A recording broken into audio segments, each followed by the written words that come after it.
Now let's say if you're a woman, okay, and there are winners and there are losers in the male lottery of husbands.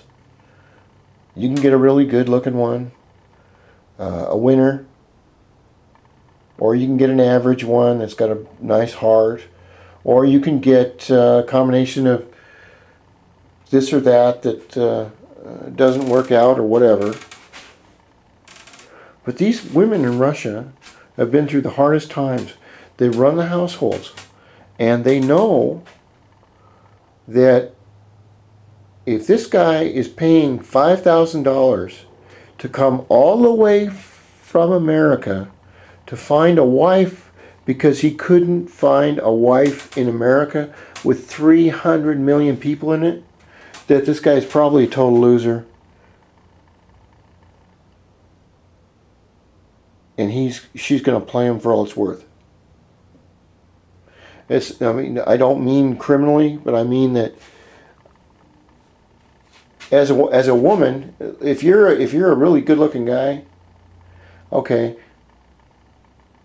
you have girls falling after you everywhere. You know, I wouldn't know that personally, but that's what I've heard. And I had a boss that I worked for that was about 6'2", very nice young man, and he looked like a movie star, and he had every woman in the world chasing him.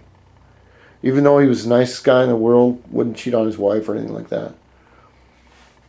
But why go all the way to Russia or anywhere else to find a foreign wife if you can't find one in the United States? I mean, they got that figured out. Now, a lot of these marriages do work out. No problem with that, but the cultural differences are very, very massive with Russians and Americans. If you'll notice Russian pictures, a lot of them look really glum. None of them smile. And you think, why are they all so serious? It's because in their culture, if you smile while taking a picture, that means you're stone cold fucking crazy. That's why they don't smile.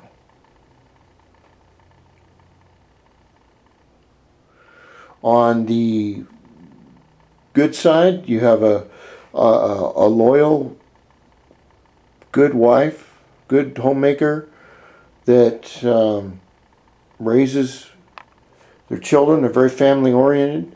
When they come over to the United States, they don't go to the newspapers and claim how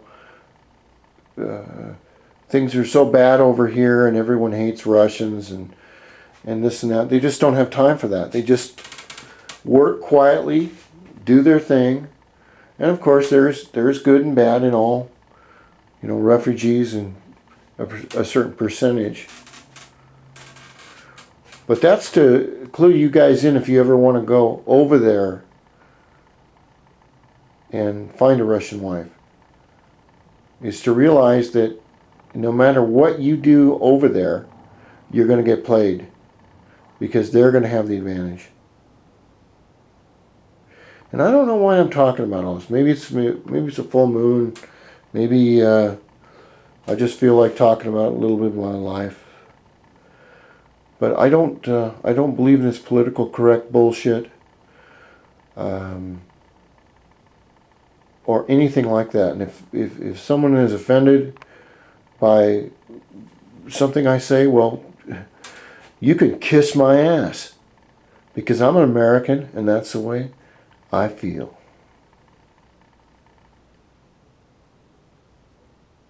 So I hope you like my little bike videos, and you know, maybe in 100 years, YouTube will still be here. And these videos will be here. And some great-great-grandkid will be going, my God, look at that. That's one of those ancient Cayenne carburetors. They stopped making those 50 years ago, since they started doing fuel injection. By the way, fuel injection on two-strokes has been tried by Moto, and they have not been able to get it to work correctly. It's a great technology if they could get it to work. Bimoto, 500cc fuel injected. $20,000 if you can find one. Temperamental as hell. So now I have to think about the next segment I want to talk about before my mind goes blank. Anyway, thanks for listening to me ramble. And if I do talk, I speak the truth.